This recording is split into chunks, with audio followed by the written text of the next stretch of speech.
bienvenidos a Quiero Más Arte Online.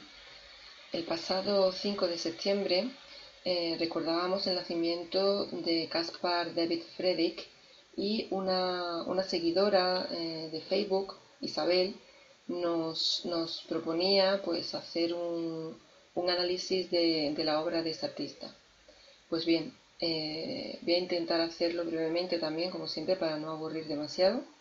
Y vamos a empezar hablando del romanticismo, porque Friedrich se encuadra dentro de lo que se conoce como movimiento romántico, que en líneas generales es un movimiento artístico que sucede durante el siglo XIX, aunque más que hablar de romanticismo, pues sería más justo hablar de diferentes romanticismos, porque se dan toda una serie de manifestaciones artísticas, diferentes propuestas, que en su mayoría van a estar unidas por un denominador común, que es la ruptura con el pasado.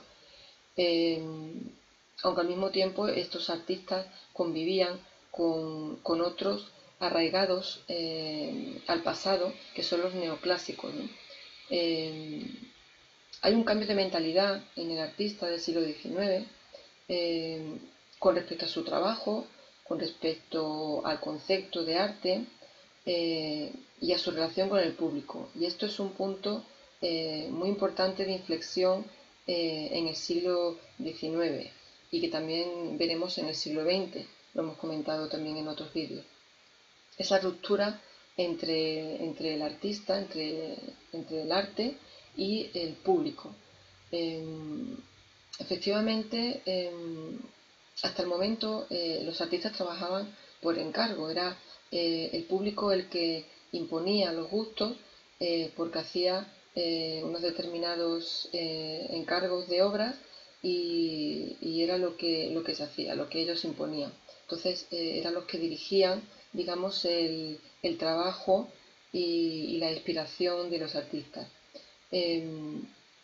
Ante eso, el artista romántico pues reacciona y lo que pretende reivindica ser libre, reivindica esa libertad creadora de todos los artistas y de ahí viene esa ruptura porque hay muchos que dejan de trabajar por encargo y empiezan a hacer obras por libre y a vender lo que puede. El romanticismo, por lo tanto, no fue solo un movimiento artístico, no fue solo un movimiento literario, fue todo un modo de vida que inspiró a más de una generación, ¿no? Durante todo el siglo XIX. Y lo que hace es una vuelta al mundo interior, una mirada al mundo interior, a lo subjetivo, y todo lo demás pues deja de tener importancia. Lo que antes, o lo que mejor dicho, durante el mismo momento que ellos, los neoclásicos, que trabajaban sobre temas de historia, ¿no? Sobre lo heroico, sobre ese pasado glorioso, pues eso ya para ellos no tiene importancia y se preocupan por otros temas y también por otro lenguaje. ¿Pero por qué? ¿Por qué querían romper estos artistas con el pasado? Pues como ocurrió también en el siglo XX, el desencadenante siempre son pues conflictos, conflictos bélicos, hay crisis políticas, hay crisis económica, crisis sociales que provocaron la Revolución Francesa y bueno, diferentes luchas nacionalistas de multitud de países europeos.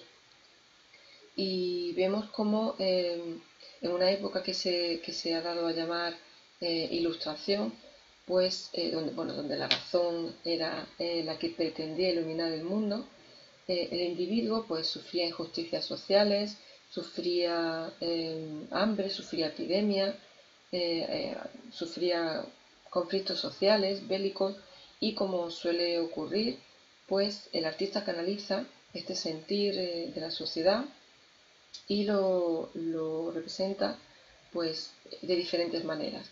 Nos encontramos a grandes rasgos, por supuesto, dos tipos de artistas románticos. Por un lado tenemos, por ejemplo, a Géricault, tenemos a Delacroix y tenemos aquí en España a Goya, que tienen un evidente trasfondo social y de denuncia. Y por otro lado tenemos, entre otros, por supuesto, a Frédéric, que es el que nos interesa, que claramente se inclina por la individualidad, por el subjetivismo y convierte esa voz del pueblo en voces individuales, pero sobre todo espirituales. Se puede decir que frente a la razón y a la norma, en Friedrich y en general en todos estos románticos triunfa el espíritu y la libertad. También frente a los temas de historia y de exaltación de la heroicidad, Friedrich y en general los artistas alemanes, porque él, no lo he dicho, era alemán, se inclinan por la representación de la naturaleza como un nuevo escenario donde el hombre se desarrolla espiritualmente y aparece pues como un lugar de reflexión y de análisis del individuo. En esta naturaleza aparece un concepto que va a ser muy importante en el siglo XIX, es el concepto de lo sublime. Se escribirá muchísimo sobre lo sublime y es un término difícil de explicar, pero tiene que ver con el romper con esos límites de la percepción humana, es ir más allá de los sentidos para ser un poco más, para hacerlo un poco más fácil de entender. El hombre aparece en los cuadros de Friedrich pequeño, frágil, sensible a lo que está viendo, ¿no? Aparece normalmente reflexivo, ¿no? Este despertar de la sensibilidad hace también que se mire al pasado, a ese mismo pasado que representaban los artistas coetáneos a estos románticos, pero de una manera nostálgica, lo que se materializa en, perdón, en las ruinas y en ese pasado medieval que ha sido desplazado por considerarlo una época oscura y de declive. De hecho, hasta hace muy poco la época medieval se consideraba un periodo de oscuridad intelectual, ¿no? Era lo que había entre la época de esplendor clásico y el Renacimiento, que es decir que una vuelta a esos ideales clasicistas, ¿no? En la obra de Friedrich vemos todos los ideales de ese nuevo hombre romántico. Vemos la naturaleza como un lugar simbólico de reflexión y de meditación. Vemos al hombre empequeñecer ante ella y también vemos la soledad del individuo. Este hombre ante el mar de nube ha tenido múltiples interpretaciones. El viajero mismo se ha identificado con el propio Friedrich. Si veis algún autorretrato suyo, la verdad es que el pelo se parece bastante, ese pelo rubio o pelirrojo y así encrespado. La verdad es que se parece bastante, pero bueno, son solo conjeturas. El hecho de que esté de espalda el personaje es algo que se repite en muchos cuadros de Friedrich y es una manera de atraer al espectador hacia aquello que el personaje está observando. En este caso, este personaje está observando ese abismo, ese mar de nubes, ¿no? También esta levita que viste el caminante es una típica levita alemana que se ha interpretado como un símbolo de Alemania libre, ya que casualmente esa prenda fue prohibida en 1818, en el mismo año en que fue pintado este cuadro. También esa representación de las rocas, de las montañas, que también se repite en otras obras de Friedrich, se ve como símbolo también de Alemania y de lo germánico, ¿no? Y bueno, por último, pues también en esta obra de Friedrich lo que se ha querido ver es a un suicida, ¿sabes? Justo antes de lanzarse al vacío.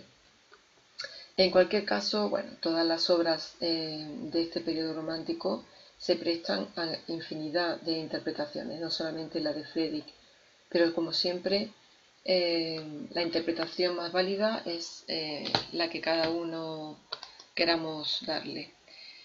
Espero que os haya gustado. Si tenéis cualquier duda, pues podéis preguntarnos a través del blog, a través de Facebook, a través de cualquier red social. Espero que os haya gustado. Y bueno, muchas gracias como siempre por vuestra atención y esperamos vuestras preguntas y vuestras sugerencias, ¿vale? Nos encanta que participéis. Os esperamos, ¿eh?